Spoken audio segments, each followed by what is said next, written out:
As Chuck and you, thanks to everyone for coming today. We're here as part of a weekend-long event as part of Scoil Gheimhridh Uí Chadhain, the political education winter school that we set up in 2022, essentially to bring activists from a range of community campaigns and movements together into one room and to strengthen those connections and how we can build a new society.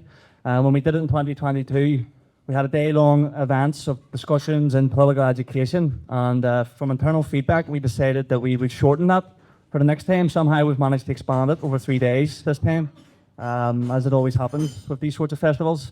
Before I hand it over to the panel, I just want to say there's the barcode up here on the table for the full programme of events. We launched it last night. It was launched by a Palestinian called Khalid Al-Stal, who had a powerful conversation about how he got his kids from Gaza. And we watched John Pilger, the late John Pilger's film, Palestine is Still the Issue. His internationalism is central to this school as well. And tomorrow we have a day-long events of discussions starting from 12 p.m. with lunch, book launch, and we've got Claire Daly, Breed Smith and Chris Hazard speaking at 3 p.m. as the guest speakers tomorrow at 3 p.m.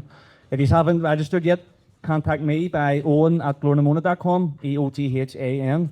And register space because it's running out and we've only got this hall, as you can see. A lot of people will be coming for that. We'll finish the school then at, firstly at 7:30 tomorrow. We'll have Mansour Adaifi come as the guest speaker of the school. Mansour is from Yemen and was detained and tortured for 14 years in Guantanamo Bay by the US. So we're so lucky to have him come over and talk to us. He'll be in conversation with Claire Daly, and followed by that, we'll have a concert for Palestine to raise money that will go directly to medical aid for Palestine. We've got a range of great singers and musicians playing tomorrow night, Fergus O'Hare and Grania Holland and a lot more. And there's also a barcode for that concert. You can donate, recommended £10, but any more or less is also welcome. And yeah, on the barcode there, and again, tickets are running out fast, so please get in contact if you can. I'm just going to hand it over to Sara Boyce now. Is Gaeilgeoir agus Gríomhaí pobail agus cearta daonna í Sara atá na báil chomanta den actas spragal scriptor den sláinte Mheabhrach. Atá Gríomhaí an cuairt a critical a cothú ar an curthaige tá an faoi láthair maidir leis an sláinte Mheabhrach agus maidir le súlacha ar winlí leis máirtatha seachas an múnla ceannasach faoi láthair. Sara is a Gaeilgeoir and community and human rights activist, an organiser who is a committed member of the New Script for Mental Health campaign, which aims to foster critical conversations around the existing approach to mental health and to explore alternatives to the dominant medical model. So, go on, Sara.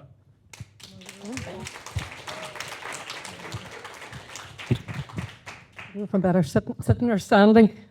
Just just I live like and show and you. Really delighted to see all of you here today. And New Script for Mental Health. We're partnered with Glornamona for a new series of conversations called Curious Minds Will Find a Way as part of the New Script movement. And this is the second one today, the second of the conversation series. We had Dr. Pat Bracken, a critical psychiatrist, up at the end of last year, and that was our first one. So we're really delighted to be able to do this as part of the Scoil Gheimhridh Uí Chadhain here today. So thanks to everybody for coming along. I know everybody's busy these days, but it's just great to see that we can come together to have these conversations, which are so important. I'll just give you a bit of an idea of how the next hour or so is going to run, and then I'm going to introduce the speakers. I suppose the other thing to say is, and Owen touched on it already,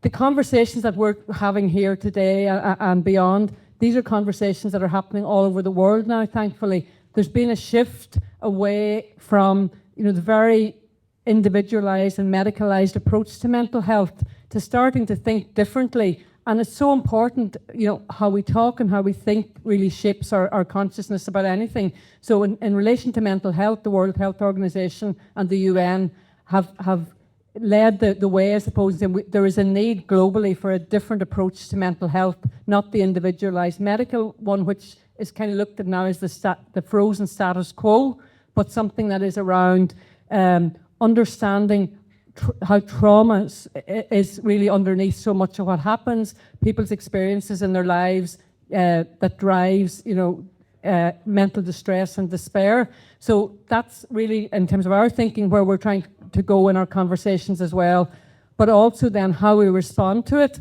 And the New Script for Mental Health is doing a number of things. There's a lot of activists here today from the campaign, which is brilliant.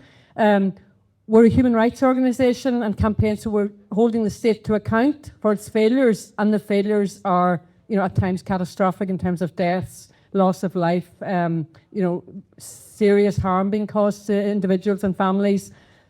So that's one side of the campaign. The other side of the campaign is, we can't just wait for the state to fix things because the model is wrong. So we're looking at, all of us have ideas and wisdom here. So how do we talk and think about what would be a better approach to mental health, looking at community-based alternatives, ways of healing together, and we know the value and critical importance of collective and solidarity and all of that. So that's really at the heart of the campaign.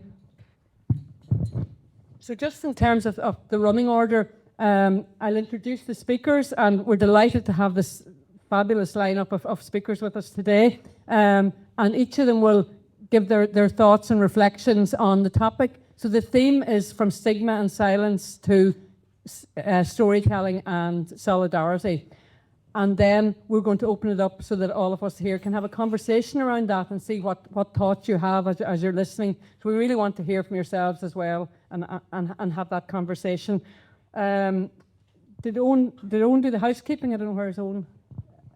Just if there's a fire alarm, just to mention, this exit here as you come in, down the stairs and left, right into Nansen Street. So just if you had to assemble, and the toilets are out to the right when you go out the door there. We'll aim to wrap up around 2:15, but we're not in a big hurry to get out of here. But just also be aware, if you need to leave, that's if you need to go for whatever reason. The other thing we'd like people to take on and keep in mind is, obviously with the theme that we're talking about today, it may bring up things for you, it may not, but it may bring up, we're talking about trauma, we're talking about people's experiences in mental health services. We won't be going into anything in any great depth, but none of us know, what kind of sometimes triggers things, so just be aware of that. If you need to take some time, even to go out and come back in, get a glass of water, just do what you need to do. And we're also here. We have some information on the table outside around support services. And just also after today, sometimes it's when you go home tonight or the next day, things can kind of come into your head or you feel things. So just we encourage people to be aware of that as well. So I'm going to move on to introduce the speakers. Denise Bradley. So Denise's story has 25 years of leadership training and a practitioner experience in community and statutory sectors, working with trauma and healing within marginalised populations, including survivors of violence and abuse, gender inequality, displacement, conflict and social injustice. Denise works with the Corrymeela community, and she also works as a freelance trauma-informed practitioner, trainer and facilitator. She's done a master's in gender, conflict and human rights, and she's not decided, no, that wasn't enough. She's continuing with her study. She's doing a postgrad scholarship with Wessel van der Klerk, which some of you may have heard of, at the Trauma Research Foundation in the USA. And Denise is a passionate advocate for developing rights-based trauma-informed peace building and social justice methodologies, both here in the north of Ireland and beyond. And outside of all that, Denise, or connected to it, probably Denise loves to nurture her growing family, dance, silversmith and swimming in the cold water, the cold sea. And Mary Quiery, who I know a lot of you in the room already know, Mary's a practicing Gestalt therapist. She's been an activist in and worked with the LGBTQ+ community for over 30 years. And Mary has a particular interest in the impact of inequality on our mental health, including her own. And I'd just like to add that, we owe a lot to Mary for obviously Mary's activism and support and solidarity over all these decades. But the genesis of this New Script for Mental Health campaign is partly, conversations that we were having with Mary all along in the last 6 years or more. In the campaign, activists were saying, we're trying to fix this system. Every time we go to power, you know, they nod their head or they pat us on the head and then nothing changes. You try to fix waiting times, you try to make an improvement over here, more funding for counselling, and as soon as you take your eye off that, it's back to the same old, same old. And yet we just felt there's something just not, we're not joining up the dots here. And Mary, just those conversations really helped us with our thinking around the bigger picture, around the overall approach to mental health and sort of the narrative around it, and seeing that we needed to lift our own sights and vision to look at that, and also then the absolute critical importance of the collective and coming together, that so much of treatment is done to the individual and very disempowering often. And I think that really, just to say, Mary, that really helped us all. I think those conversations and broadening our own understanding as well. So, Goramahigat. And lastly, not leastly, Lisa Morrison. So Lisa's story is Lisa entered psychiatric services at the age of 14 and has had multiple diagnoses imposed on her. And realising that trauma was at the heart of her symptoms, she fought to finally get complex trauma recognised in 2020. Lisa now runs her own training and consultancy business, teaching about the impact of trauma and the value and importance of trauma-informed value and principles for people needing, and also those working across a range of services. And luckily for us, Lisa also works with us part-time on the new Script for Mental Health campaign, calling for a better, a kinder, a rights-based approach to and the understanding of mental health issues. So you can see that, you know, the amount of wisdom and knowledge collectively and experience that the panel has, but also we know that's in this room here in front of us. So I hope we have a really productive conversation here this afternoon. So I'm going to ask Denise maybe to start us. And if we can use the mics, it would be helpful just for the recording. This is being recorded, but the audience isn't being recorded, isn't that right, Marty? Just the panel, just in case anybody. The photos of the panel. Is that okay with anybody? Anybody not okay with that? It's all right if we have photos of the group? Okay, great. So thank you, Denise. So thank you, Sarah, and thank you for inviting me into this incredible gathering of people today. I suppose as I've been reflecting sort of over the last week about my thoughts, particularly in terms of trauma, I suppose I'm really drawn to the sharp rise that I have noticed over the last 25 years of my experience, and that's both professional and my own personal experiences of trauma. The sharp rise really around trauma and how it's suddenly just everywhere we look, we see trauma. We see trauma in social media, we're seeing trauma, I suppose, informed practices. And I suppose that's good in some respects, but also I think I'm curious that we risk reducing actually what is trauma and what is trauma-informed. And I suppose maybe to think about that, I need to probably talk a little bit about what my experience of trauma is in terms of my work. So when we think of trauma, its origins is in the Greek word for wound or tearing. And we think of psychological trauma, that is the deep tearing, the deep wounding of our whole being, often fragmented.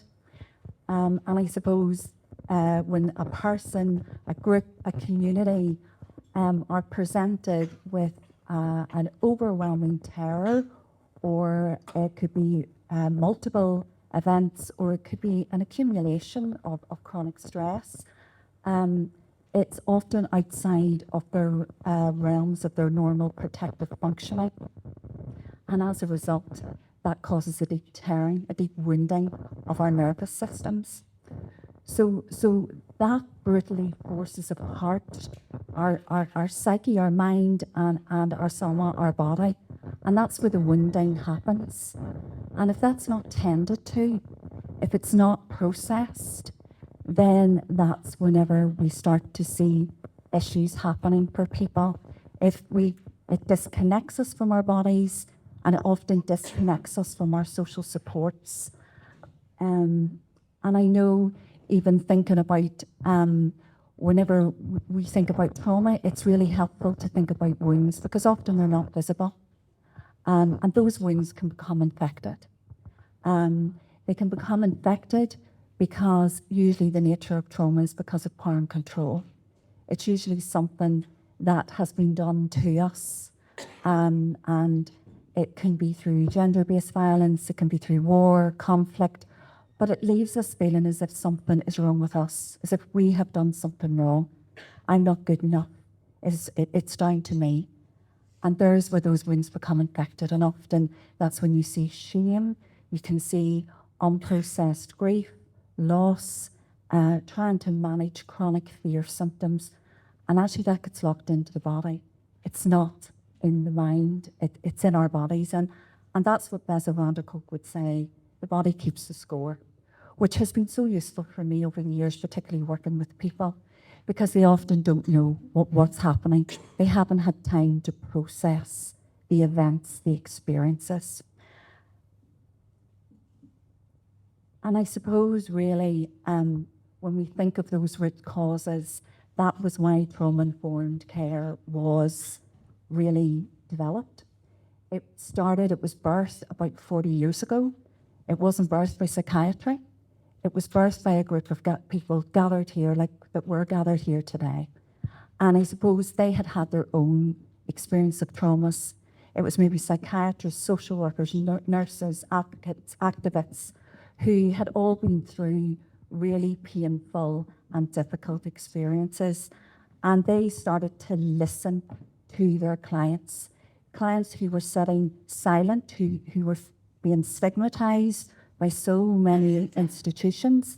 And because they got better at listening, because they had their own experience, they started to hear stories that were really quite horrible. And what they started to do was start asking, what is happening for you, as opposed to what is wrong with you, but also what is happening within you as a lack of having compassionate witness or people to connect with. And that really changed the shape, I suppose, of the care and the care that they were given. But I suppose because we know that trauma comes to us all, sooner or later, the world breaks all of us in some way. We had to they also had to then start thinking about what are the root causes of trauma. And that is in so many areas of our world. And again, I've mentioned a couple of them, whether it's through war, conflict, abuse, and particularly institutional abuse and systemic abuse of power. There's a real vacuum for me at the moment, particularly here in Northern Ireland, of trauma-informed care is still maybe solely medicalising. It's still socially prescribing. It's still checklisting adverse child experiences. And there's a real gap, a real vacuum for institutional systemic accountability. And we need to really start thinking about that vacuum.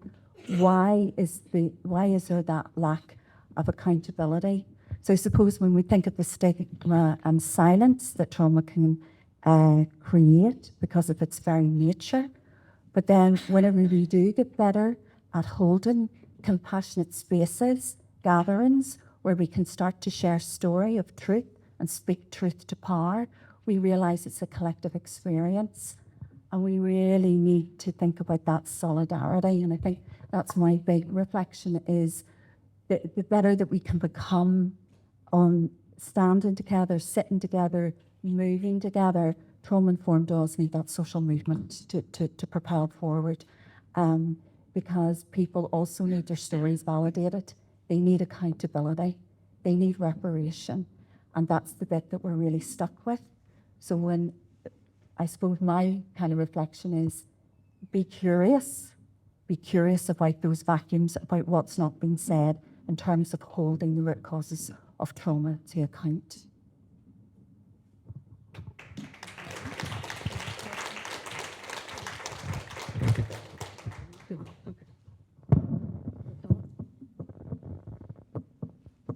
Yeah, thank you so much, Denise. There was just so much in that already, and so much I think that will resonate with people in the room. So, Mara, if I invite you now, I'll give you this slide. Thank you, Sarah. I've always said to people that the best way to handle your anxiety is to admit it. And I've said to at least 3 people in here, I'm really nervous about doing this. And each person said to me, not at all, Mary, that's not you, kind of thing. So I'm facing up to feeling quite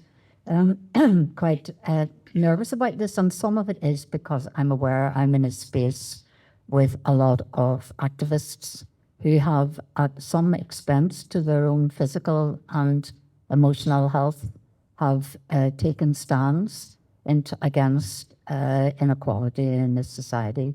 So I'd like to pay tribute to that. Also in her introduction, Sarah didn't mention that I'm a lapsed sea swimmer. For the first time, I gave up Accepting lapsed. this December and January. I just thought I couldn't cope with it. So, so anyway, what I'd like to address is that the title is the stigma that is attached to trauma and the events that create trauma, and how that plays into a power imbalance and inequality in our society in a way which, as Denise mentions, leaves us to blame ourselves. My background originally was in community-based adult education, and I was talking to Eileen Weir about is that I remember going back year after year to the Shankill Women's Centre and looking at the same women who weren't progressing on, and it eventually dawned on me that they all had experienced really severe trauma as kids. And so I retrained as a therapist, and I've worked with both organisations and individuals and groups around addressing not only people's individual but also their community-based experience of trauma and the origins of that. So I noticed as I was preparing for this that how angry I still feel about all of this, because secrecy and silence are the perpetrator's first line of defence. And so many of us suffered that. And when I say perpetrators, I include the state in that as well. So it's a form of isolating us with our own individual experience and taking some of the blame on ourselves. And I suppose I'm just going to highlight 2 sort of areas where that has had an enormous impact.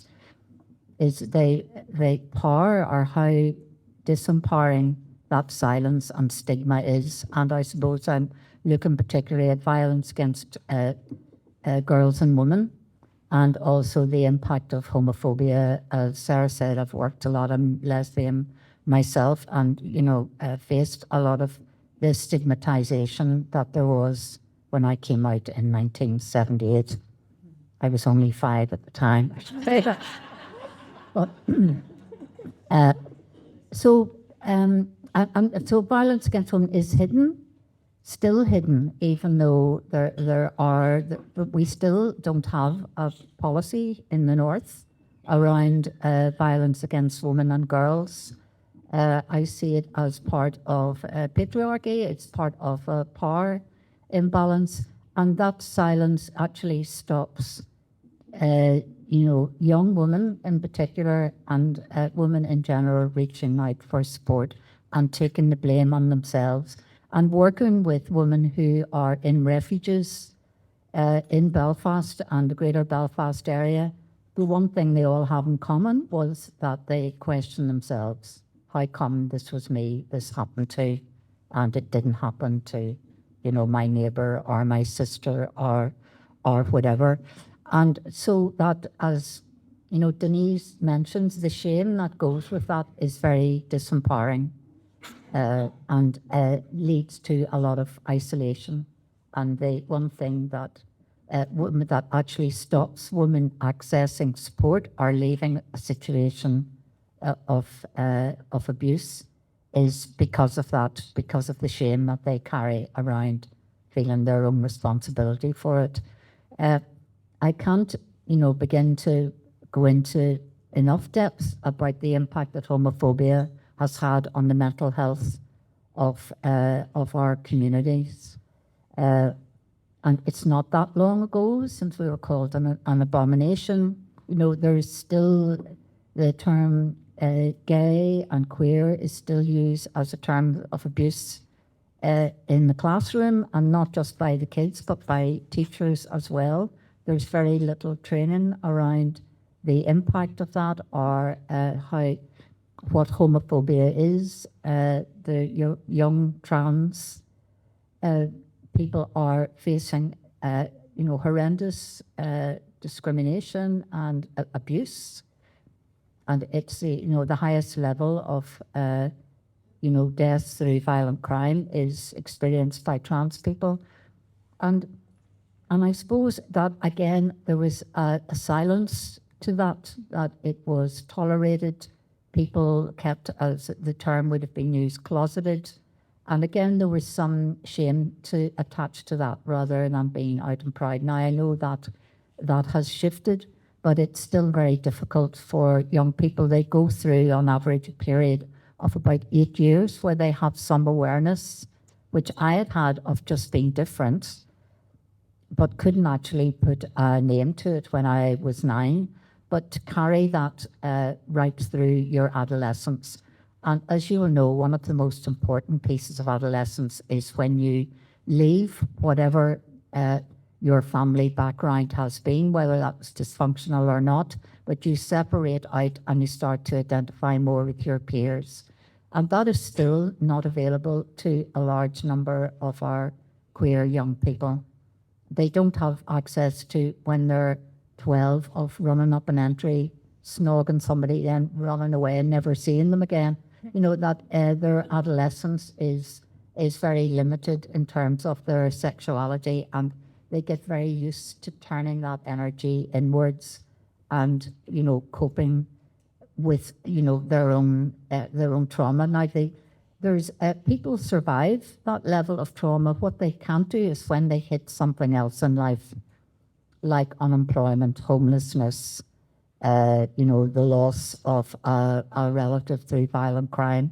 That's when they actually, when they discover suddenly that they need access to some form of support. And unfortunately, in our culture, what is generally on offer is medication. And, as Denise said, it's very individualized. So the most powerful stigma, there is stigma in general, but the most powerful stigma is that we carry within ourselves. And that's the most poisonous piece, is actually blaming ourselves, saying, well, could I have handled that better? Could I have been nicer? Whatever, have I brought some of this onto myself? And I suppose the reason that I'm here is because I have a lot of respect for New Script that offers a human rights-based approach and puts the blame where it belongs. This is a rights issue. We are entitled to have good health. And in fact, the research over the past 15 years have shown us that there is not a distinction between the mind and the body. They are the one thing, the same and one. And that whereas it's easier to talk about physical health, and even that, some people carry shame around that as well. But in terms of mental health, it's still considered something to be shameful about. So I don't want to go on for too long, but the New Script supports activism. And activism is, I have discovered over the last 30 years, is one of the most effective ways to tackle our mental health and our self-esteem, is to go out and make a difference. And I know that, I'm talking to people who are all doing this, but we do need support, and New Script offers that. So I just want to quote the person who I first read who wrote about trauma was a woman called Judith Herman, who wrote a book which I'd still highly recommend, linking, a trauma with violence against women. But she says this, which I'd like to finish with: advances in the field of trauma occur only when they are supported by a political movement powerful enough to legitimate an alliance between investigators and patients, and to counteract the ordinary social processes of silencing and denial. In the absence of strong political movements for human rights, the active process of bearing witness inevitably gives way to the active process of forgetting. Repression, disassociation, and denial are phenomena of social as well as individual consciousness. So long may New Script thrive and supporting that level of activism and pushing mental health higher up the political agenda. Thank you. Thank you, Mary. Again, there's just so much in that. I think just really when we open up I think you've prompted so many thoughts, certainly for me. And just before I hand to Lisa, I think what you were saying at the start around the silencing by the state, I think that's one of the key things for us. And Denise, you were talking about it as well. It's making the invisible visible, because the norm and the dominant, I suppose, narrative or story we're being told around mental health is the individual medical chemical imbalance, which obviously has been completely debunked. But if nobody kind of surfaces that and said, this is one story, this is one way of looking at mental health that we've been told, and the power that's come with that. But if the best thing we can do really is to kind of shine a light on all of that and say there's a better way of kind of understanding what's going on and why people are experiencing distress, what both of you were saying. But it's so important here because I think it's even more insidious here, the silencing by the state. The campaigners some of them have spent 15 years trying to get changes in mental health, and it's very insidious and very subtle, but the silencing and the shutting down and the blaming and the further sort of stigmatization and reinforcing when people try to kind of open up and even question anything. So I think it's so important people coming together to say, this is something we need to talk about. And there is a power hierarchy here, like Judith Herman was saying. And we're trying to take away that power thing that everybody, whether you're working in mental health services or you've access services, it's harming everybody. The current system, there's no doubt it's harming everybody. So for us, we want to work across with people working in mental health services who are saying this needs to be changed, this isn't working. So I'll hand over to Lisa now. Hi. I'm much more comfortable. I'm also very nervous. And to be honest, I'm much more comfortable if I'm training, because that feels a bit more like I'm in control, because I'm just going to share with you my experience, I suppose, taking it down just to say as well that this is my truth.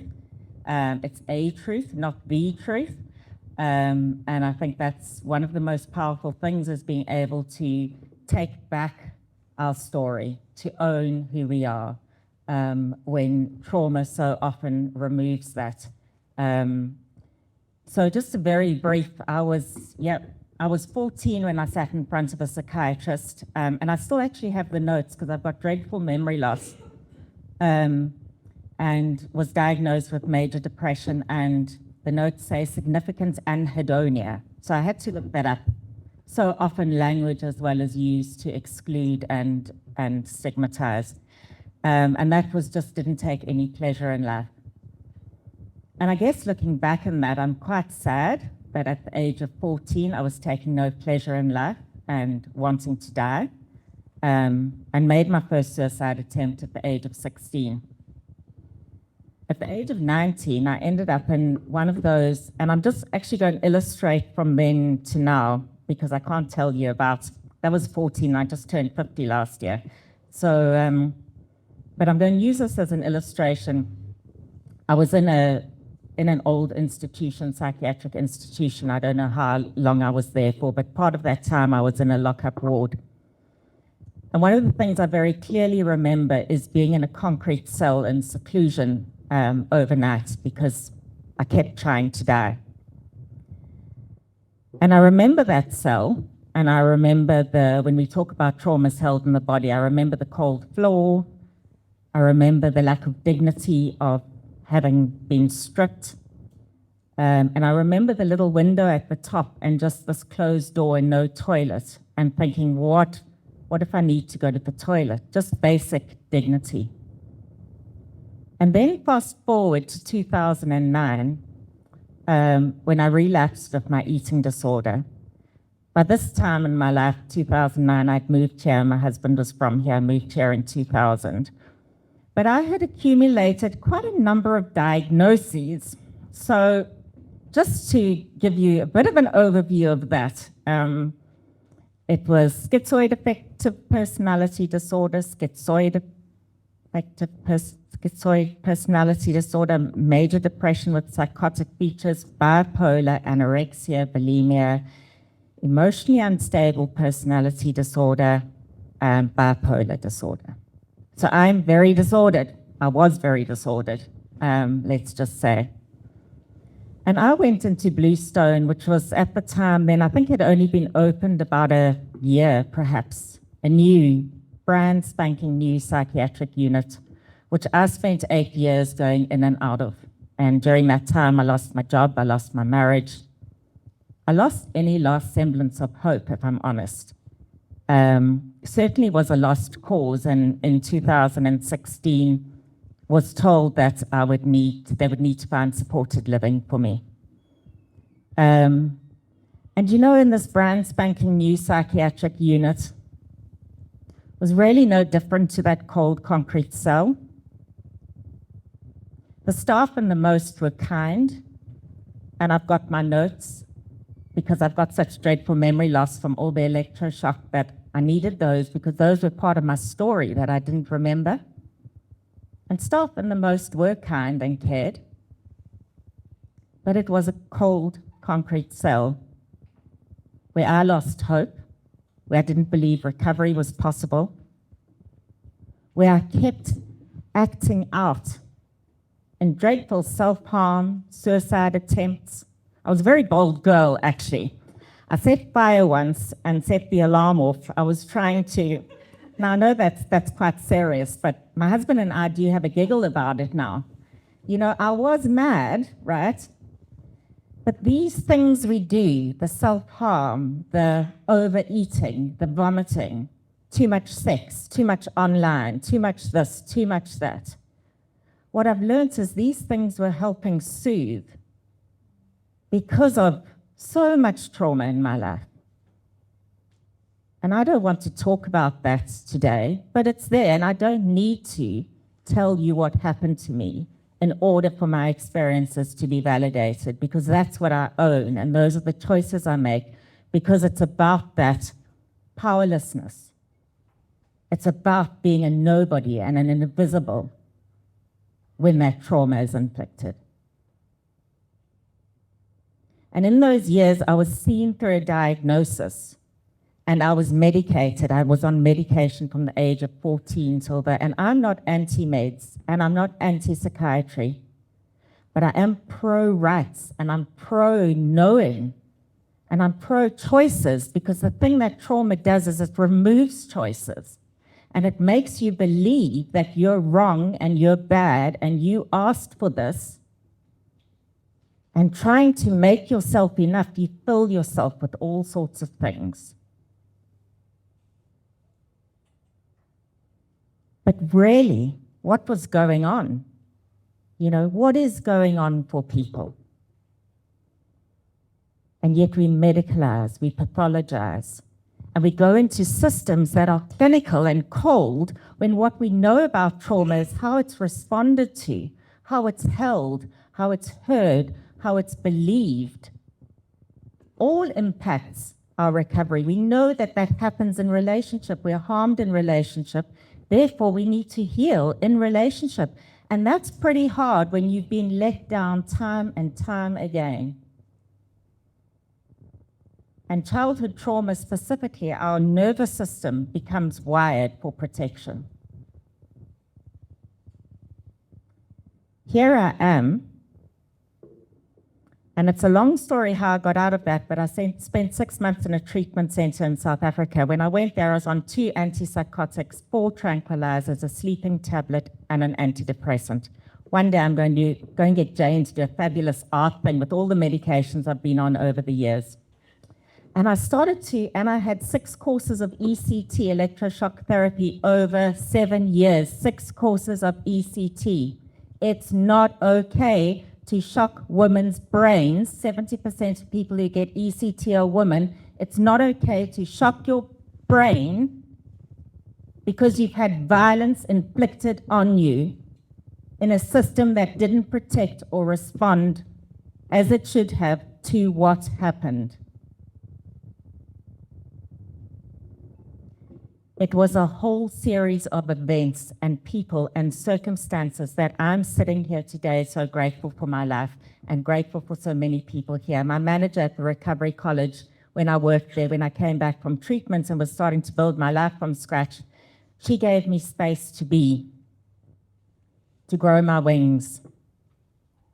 I had to leave the system because the system, working in the system, these challenges that people come up about, you're told you're inspirational and you're told you're great, but nothing changes. And you're silenced and you feel there's something wrong with you again and you're being difficult.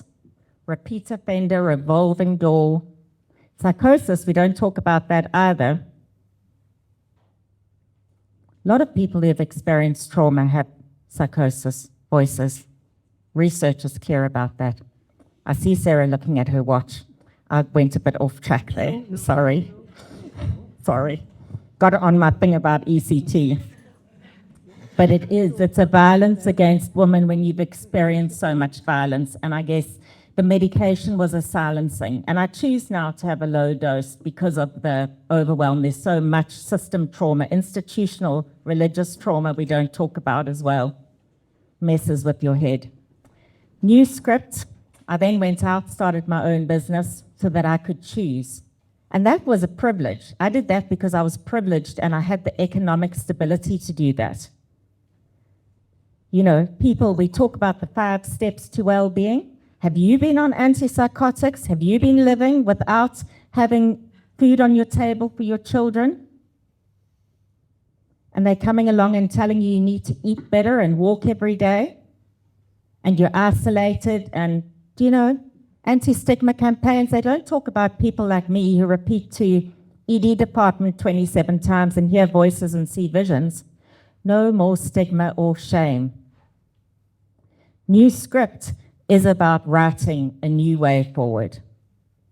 It's not about just discarding everything that's there because there's a place for everything and there's a place for everybody. And what I saw when I worked in services is staff were equally silenced. Staff equally didn't have a voice. My heart is for all of us. It's for humanity. I don't want to be defined by the girl in recovery. A new script is saying, let's come together, let's be curious, let's have brave conversations. Let's challenge the root causes, the injustices, the inequalities, the political, the individualization, because we need each other in this. We need each other to heal and move forward. And I'm just going to finish with this last piece about hope. And Siobhan over there, who's one of the activists, reposted the tweet about today. And what she said is, and our very own Lisa. And I'm a blow-in here. And I think that captures for me the feeling of being in the new script, just being me, that we all come as we are. You don't have to fit a box. And although we're different in many ways, we all want better for all of us, you know, and that's what drives and pulls us together. And that's the hope on days when I lose it. That's the hope when I come back together with people and say, we can do this. There is a better way. And we need all of us with our gifts and skills and what we bring. So thank you so much for having me. And thank you to Sarah and to all my buddies out there. Yeah, you're amazing.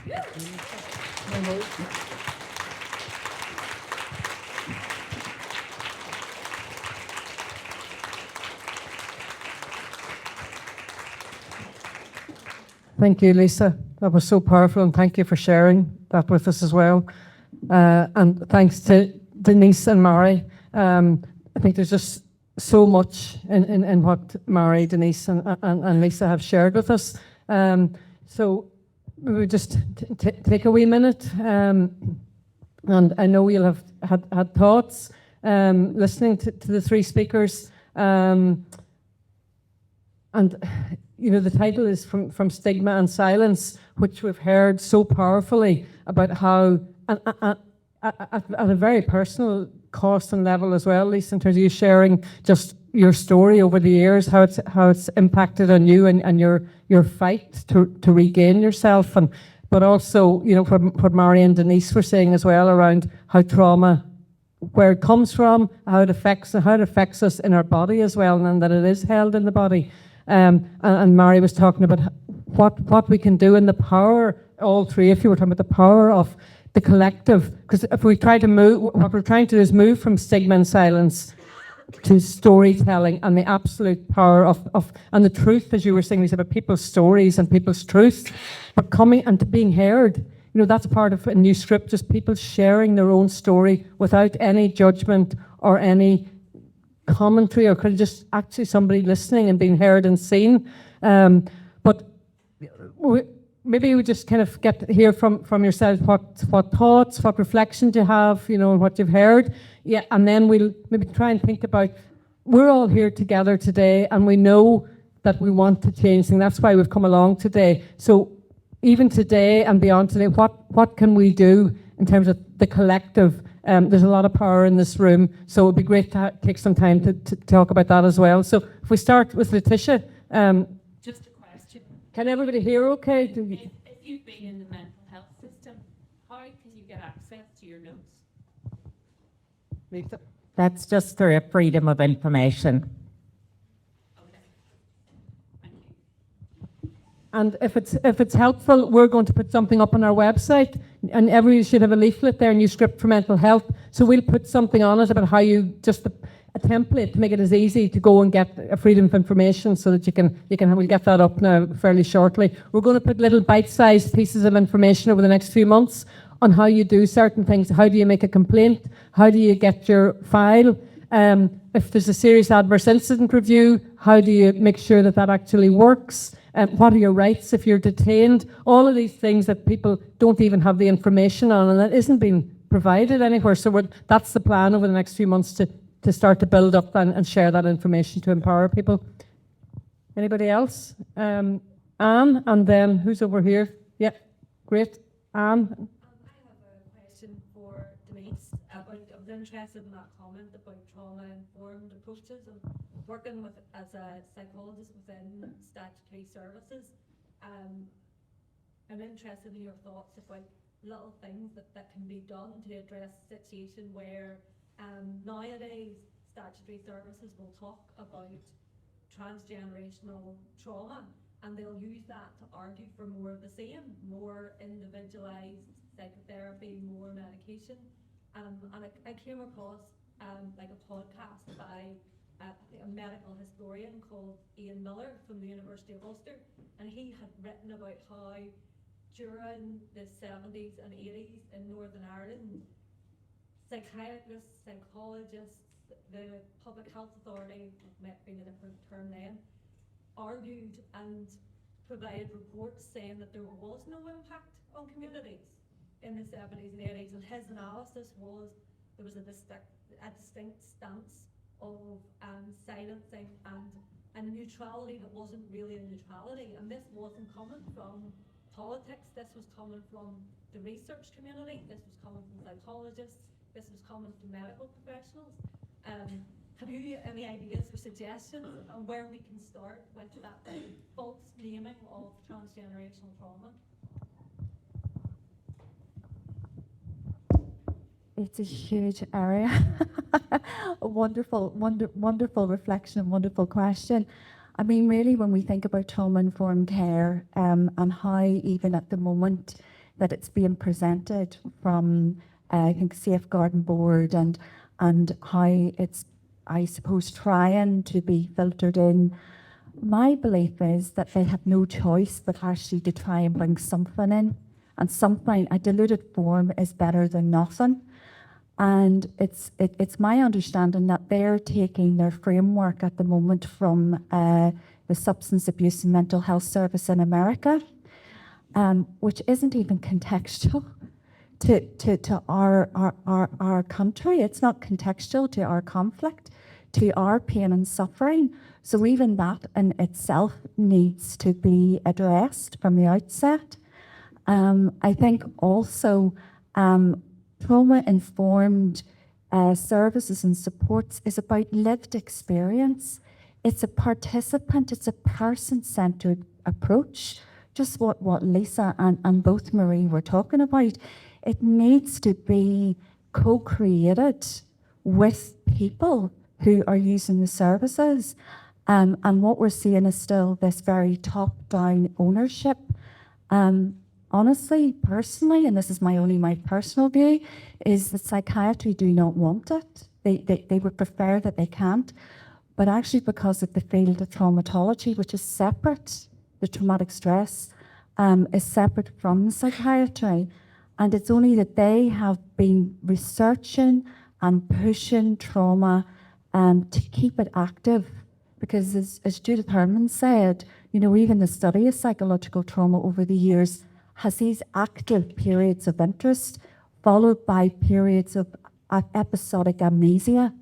So as soon as they get the information and try and get treatment to treat or cure people per se, as soon as the root causes, as soon as the harms that are being caused start to be brought into visibility, there's a silencing. And I think that's what we're seeing. I think we're seeing an intentional silencing. And I think there really is a very, I'm trying to think of the word, but again, I was saying to the girls, I'm actually going through menopause, so word finding, probably too much information, but I'm struggling with my mental recall. But I think what we're seeing is a selective use of research. And it's not trauma-informed. I have been studying this for years, practicing, you're never fully trauma-informed. I think, you know, Caroline, you know, we were talking about that up at Coromila a couple of days ago. It has to be led by the people. Yes, we can provide a framework around our services, the supports, but it's the people who inform. I don't know if that's helpful, if that even answers your question, but it's just some reflections. I just want to add to that about systems, because I've been in them, I've worked in them, and then went outside. And I think there's such deeply entrenched hierarchies and power differentials across all practices or professions, and a whole new way. We need a new way. This is what we're doing, and that's the same outside, socially, politically. You know, there's those power structures, and I think that's what this is about, coming together on a level, bringing our different gifts and skills.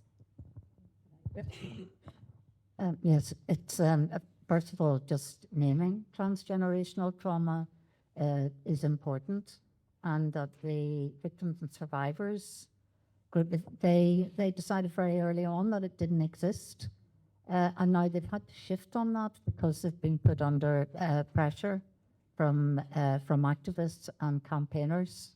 So that, you know, the actual naming of it. Plus, I don't think that we fully know or are aware of the impact that the pharmaceutical industry has globally in terms of that. You can see it's in terms of the economy, particularly in the south of Ireland, who are, as far as I'm concerned, are in hock to global capitalism. But, you know, so that is something that's totally separate from mental health.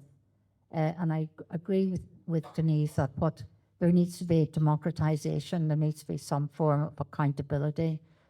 Psychiatrists that I know, and occasionally I would get a referral from them, they don't have any supervision, whereas all of us do, of someone who is independent and who is giving you an opportunity to reflect on your practice. So it is a form of medical care that involves a lot of stigmatization, and that relies on people being isolated and taken out as individuals. Is it Noelle? Yeah, Noelle. You want the mic or?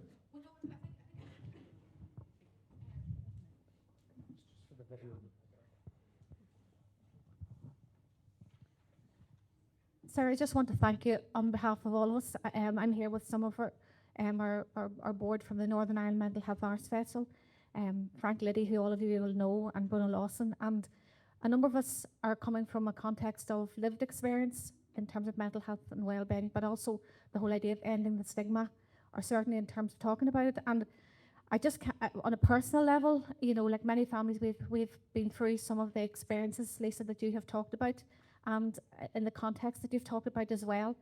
And it's heartbreaking. It's absolutely heartbreaking. But what is really powerful is the fact of, at the point that you've all been making, is the power of the collective voice and the power of channeling that lived experience into something that's really, really important. And I think this idea of anesthetizing us, you know, in all sorts of ways, metaphorically speaking, is something that I think we've felt for some time. I think you mentioned the institutional accountability, and the lack of it is something that we really do have to challenge. And I suppose the power of being curious and creative is that we have the power to think outside, and often the skills with, you know, creative and curious thinking to come up with new solutions. So I just want to praise you and acknowledge the importance of what you're doing, and anything that we can do to help support you regionalising this message. Because I live in County Fermanagh, but from County Armagh, know Craigavon Hospital very, very well, sadly, and the context, whether it's rural or urban, the voices have been silenced. The challenges are there, and it's interesting that, you know, in terms of male and female mental health, I'm reminded on a daily basis that women, you know, express themselves more easily than men. So it is something that we have to address, and I'm so delighted I'm here today. Thank you. Yeah. Neela, thank you so much. Thank you so much for sharing that feedback. And I guess just to say, you know, as I was listening to you there's two things that you were saying that are anesthetizing, and the pharmaceutical industry has a lot to account for in terms of things, and that individualizing and then coming back collectively too is just so important. And there is another way. You know, there are other ways. And I forgot actually there was something in what you said, and I've actually forgotten it. So I'm just admitting that, okay? And when I remember it, I will come back to you. Yeah, thanks, Lisa. Yeah, I think we're all on the same tack here with the memory loss. Just to also, I'll come to you now. But just thank you, Noelle, and it's great to have people yourselves here from the Northern Ireland Mental Health Festival. Yeah, a new script. I mean, that's probably one of the most powerful things for us. We were rehearsing last night with Damien Gorman, the playwright. We're working on a Desperate Monologues that's going to have its first outing next Thursday on St. Bridget's Day. And hopefully we'll be able to connect with yourselves and maybe perform it later in the spring. But yeah, creativity definitely for us has been the way in terms of coming together and healing. Lady down the back. Yes, I'll give you a mic. thank you all. Thank you, Lisa, for your personal experience. And I'd like to ask a question to Lisa, but whoever can answer. Talking about self-harm and talking about psychosis with depression with psychotic symptoms, and talking about suicidal ideations and active plans, what do you think, or anybody else thinks, what else can work? What are the alternatives? What options do we have when actually somebody's acutely unwell, we'll say, with self-harm, that they're very strong, or suicidal ideation? What do you think, or anybody else thinks that we can do? Thank you so much for your question. You know, it's complex because I still need to use mental health services, right? So I went out of them, and I fought for a diagnosis. I was never diagnosed with trauma, you know, with all my diagnoses, despite my significant history.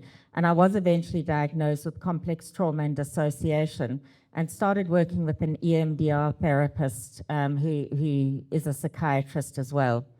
And that opened my mind to a whole different way of understanding. There's also the Hearing Voices movement. I self-harmed it was very problematic. And it was I talk about the 100 stories on my skin.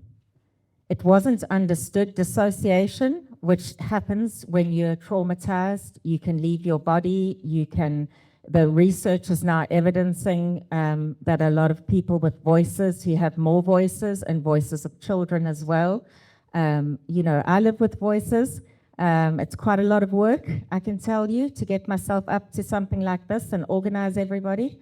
But it's a different understanding of it, and services have accommodated that with me. So when something is happening, the self-harm was an expression of many things. So it was having my story heard and validated, first of all. It was also being helped to learn how to just regulate and soothe from the distress, the flashbacks, the body holds. You literally can feel things that have happened to you in your body. And that was never addressed.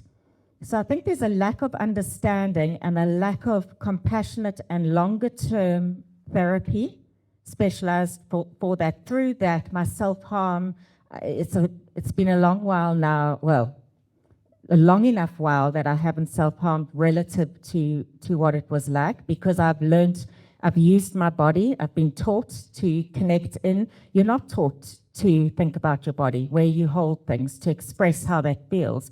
And there's not compassionate spaces to be in. There's not time for that relational thing when you're working with staff in a system.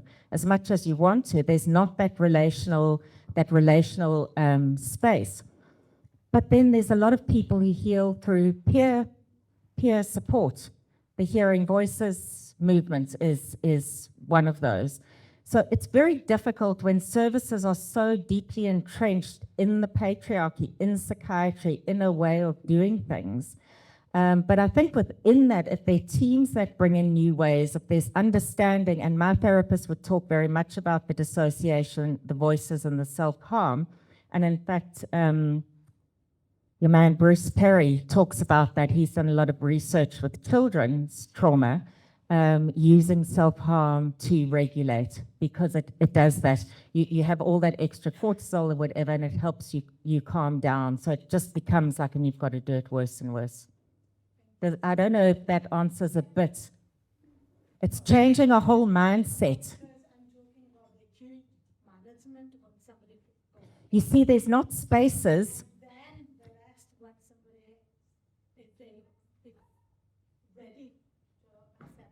You see, there's not options and choices for somebody who's acutely psychotic to have anything other than medical treatment where, and I'm not saying that medication, I'm not against, some people find it very helpful, but we don't have centers where people can go in that state to find their way through that is not clinical.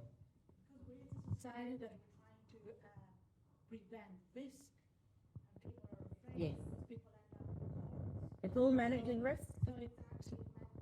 Correct, and that's the culture. So staff are afraid, they don't feel they'll be supported. That's why it's such a big area.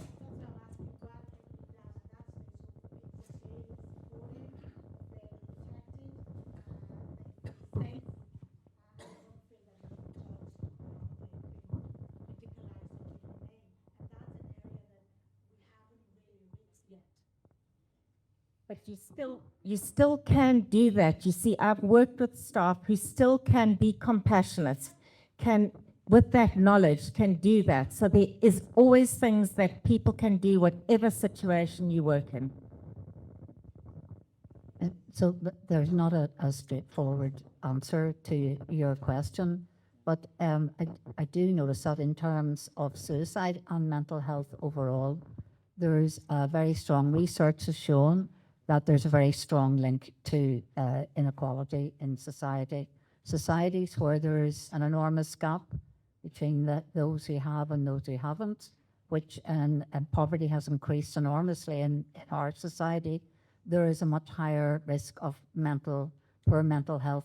Interestingly, not just for the people who are experiencing the oppression of not having an income, but everybody. And it's one incentive that to the wealthy is to say your mental health will suffer as well as the poor.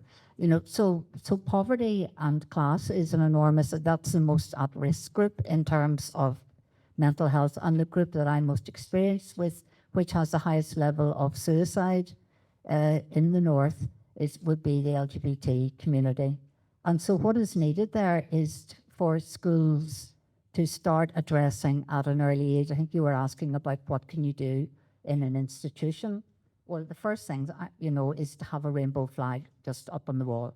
You're showing that you're open. Now, schools are very resistant to that here. It starts at a very young age. We need to be, I think that the transfer test has enormous to answer for in terms of the focus it puts on our education system, where we should be encouraging children to open out, to start to enjoy expressing themselves and reading. We've got them all focused on doing a test that is not a measure of anything. So there's a whole variety of ways, but until, and I do, I'm not saying that the psychiatric profession are opposed to that. I know that there's a lot of very caring people, but it would be useful if the profession spoke out a bit more, because we are hitting a mental health crisis. There is no indication that it's going to get any better. Thank you, Mary. Eileen, and any other? Eileen, Barry, and Mags. Okay, and then maybe we want to move the question on just for the time we have left around what we can all do here when we are here together. So Eileen first, and Barry, and then Mags. I really don't know where to start. I'm a frustrated activist when it comes to mental health. I was part of 2006 first Protect Life strategy, and accountability by the trust, by the agencies, didn't come. Community and community organisations have took the heavy load here, and still are taking the heavy load. They produced Protect Life strategy number 2, which was 4 years out of date. It was done 4 years prior, and because it had nothing to do on International Suicide Awareness Day, they put out a strategy that was 4 years overdue, and things had changed in 4 years within communities. I'm into the job of prevention, hopefully, and I think, as Maury says and a lot of the other ones, if we don't start taking this into our schools, into our education system, into our colleges that are training nurses and doctors, because at our first life strategy and our second, doctors got a half a day on mental health training as part of their qualifications to come out. So I'm in the job of prevention because it's getting worse, and if we don't start, we need to start in all sectors. I was lucky enough, and it's not about me, but I was lucky enough to go to America when I worked in the suicide field. And we went to America, and it was the first time I heard trauma mentioned in 2007, because it was a bad word here in Northern Ireland. It was mental health, mental health, mental health. And in America, all the agencies is around the one table. And I think that's a place to start, to try and cure the issues that we have, but we need to start for prevention as well as trying to actually work with those who have went through a series of trauma and mental health illnesses over the years. You don't understand that we're 55 years, 30 years of a conflict, so there's some. And I think we missed out big time in the Good Friday Agreement of having a specialised mental health service here in Northern Ireland, when Manchester has more services in Manchester than what we have in this whole island for mental health services. So accountability, prevention, education in schools, and if you need help, will volunteer at anything to do with mental health. Unfortunately, a lot of the workers out there, it's not only the mental health services within the communities that's dealing with mental health, it's every community organisation that is dealing with mental health.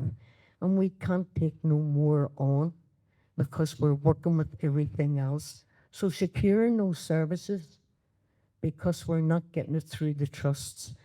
I'm not blaming the nurses or the doctors or anything. The systems need wiped out, and 3.3 billion doesn't do it for me.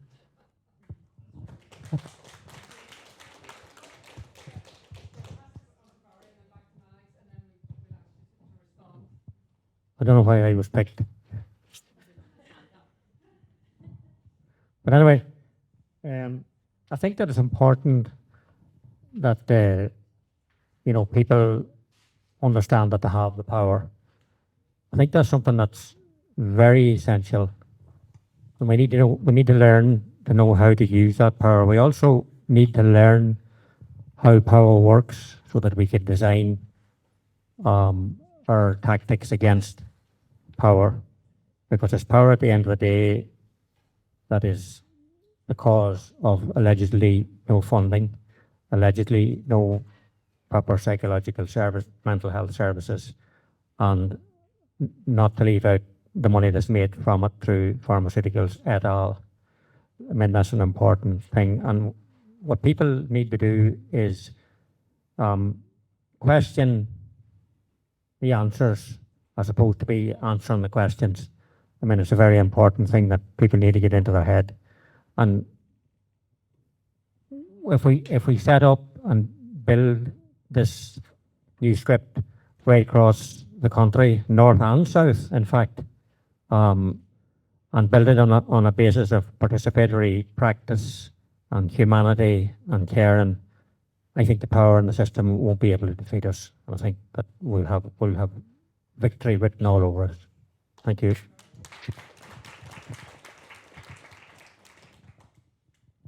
Hello? Oh, well, keep it short, I swear.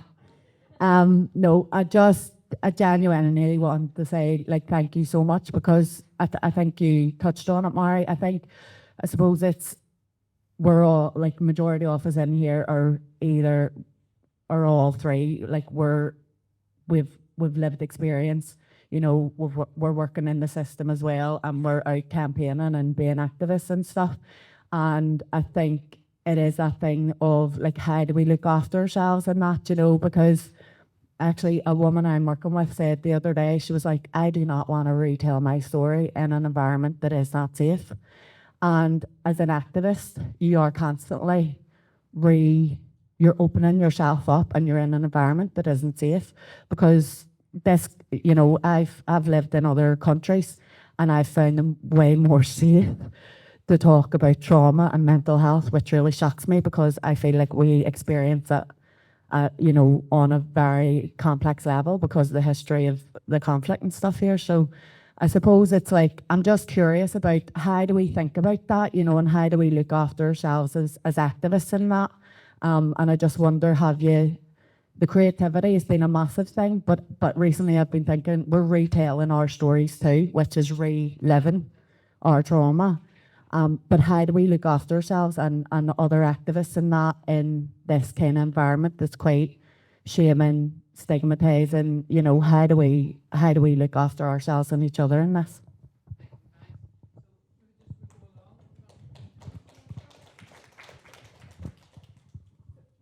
We won't get to time we've left, we won't get to cover everything at this stage comprehensively, but just if you want to add some. Yes. Well, yeah, I think, I spoke into that vacuum that is currently in existence. And I suppose what I have witnessed, particularly over the last couple of years, we've been trying to bring mixed groups of practitioners and people who are working in the field in some shape or form, particularly with those community who are here seeking safety from other conflicts around the world as well as. And it's so important that people, the workforce, understand what is happening within them as a result of the pressure that the institutions, that the structures and the systems are actually placing upon us. And particularly, it's not just the community and voluntary sector. We have had nurses, we have had midwives, we have had social workers come up, and they are burnt out too, absolutely burnt out. In fact, they're carrying vicarious trauma. And that they have heard, they have been pressurised so much, and that's very dangerous. And I suppose really, if we can start to get awareness, understanding for people, taking them out, we kind of had been trying to take them out for a couple of days. I'm not saying it's brilliant, but it was all that we could manage with the tiny bit of money that was made available. But actually bringing a mixed group of professionals from different places, offering holistic care, starting to collaborate, starting to join together in solidarity and bring together their wisdom and expertise. Because I think there's no badge of honour for being burnt out. I really see it in Northern Ireland over the years. The more, there's this real badge of honour that, if you're exhausted and burnt out, that you're doing a really good job. Absolutely no. We need to change that mindset. We need to start really honouring and looking after ourselves. I myself worked in Women's Aid for many years. Amazing organisation, but I left exhausted and burnt out. And I had to go seeking other ways of being able to resource myself. And it wasn't medication, it wasn't talking therapy, because I knew what was wrong with me. I knew what was happening within me. And it's learning how, as you talked about, Lisa, what works for us as individual, although it's a collective experience, we have to connect with who we are again, what works for us, what do we like, how do we move, what sensory things that do we involve. Art is incredible, for me anyway. And that's when I started silversmithing. It was because I had vicarious trauma, just the smell of the metal, getting out once a week away from all of the pain and suffering that kind of I was exposed to. So I think we need to start really putting pressure on institutions, on whatever system we have or haven't got, about putting in staff well-being and really starting to think this is critical, because we are also burning out alongside within those that we're alongside. So, yeah. Really timely reminder, well, really big question for all of us. Okay, just briefly, Mags, I think how we organise ourselves as activists is really important. And we do have a bit of, how many hours did you work last week? I'm sure that was nothing compared to me. And the other one that come up with a lot is, sure, there's always somebody worse off than yourself. So you can't actually complain a lot because you're saying, what are you doing? Sure, there's that person over there who's working for nothing. But so we need to pay rather than just always doing, there is an instinct is once we have a sensation is that we move very quickly to action, and it's sometimes that may be around the sort of things that, Denise and Lisa are talking about is a level of fear, and that to try and stop that, we go and we act and organise something else. Whereas what we need to do is take time, and this has been a struggle for me over 35 years, is to persuade organisations that it is not a waste of time to take a day every 6 months where you sit down and you don't talk about what the activity, but the impact that the work is having on you and how you can support each other. So it is a collective sport. I hate the term self-care. It's as though you can care for yourself, and you can't really, we are pack animals.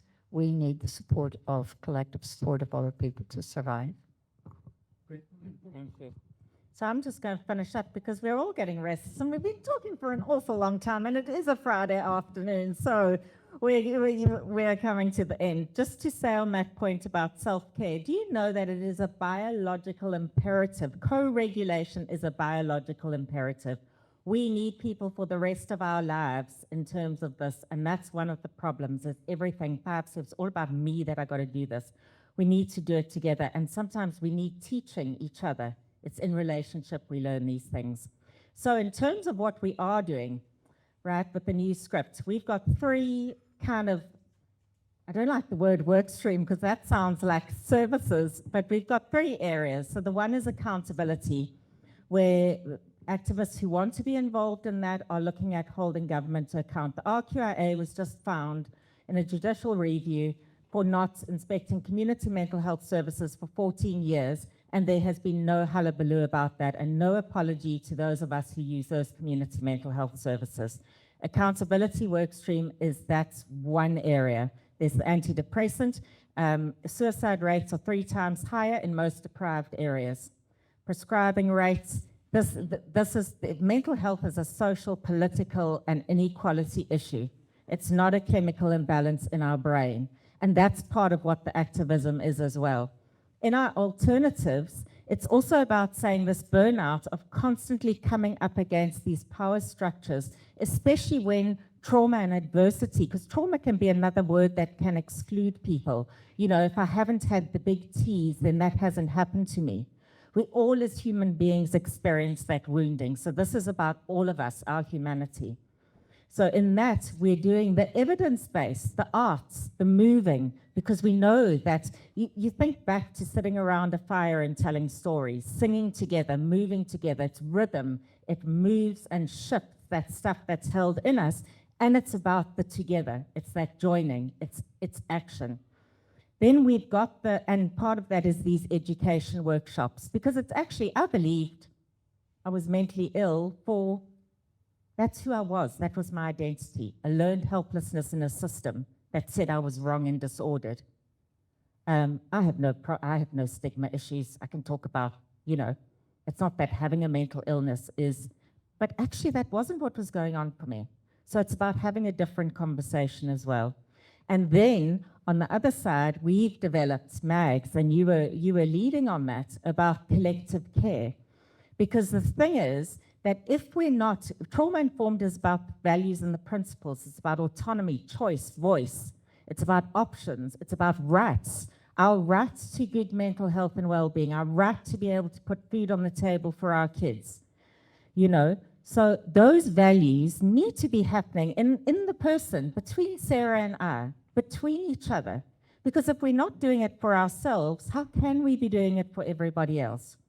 Part of that nurturing and that holding hope and that energy to keep going is about that care, reminding each other it's okay, permission. And there's a beautiful quote we used at our last reflection workshop talking about a choir, and a choir that sings really beautifully.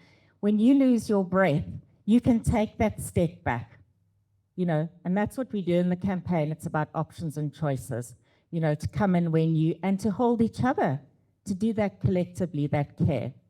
So if you want to get involved, you can sign. If you're not already signed up to our mailing list, you can sign up to that. We can always have a conversation to meet with you as well. If you want to come along to any of the activist meetings, you're very welcome. Just get in touch and we can let you know when that is. The website we'll be building, it's about sharing as well. This is a social movement. It's not a service. It's not a crisis service. It's not a counseling service. People can come and go. You don't have to give up anything to be part of this as well. This is about everybody. So do contact us to hear more. We're doing our first show privately of Desperate Monologues with Damien Gorman on Thursday, and this will be a road show, so do look out. So thank you, and thank you so much to Owen and Fergal and everybody. Thanks very much, Lisa. Just on the way out, there's a table there. If you haven't put your email address on it, if you want to be on our mailing list, that's the way you'll be able to stay in touch with what's happening. Go on our website, take the leaflet home off the table, and go on our website and have a look at what's there. You can share your own new script on our website. There's a button you just click and share your own new script.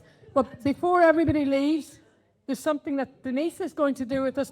And before I hand over to Denise, just to say a huge thank you, first of all, to Denise Bradley, Mary Quiery, and Lisa Morrison, who've given us so much today. Thank you so much.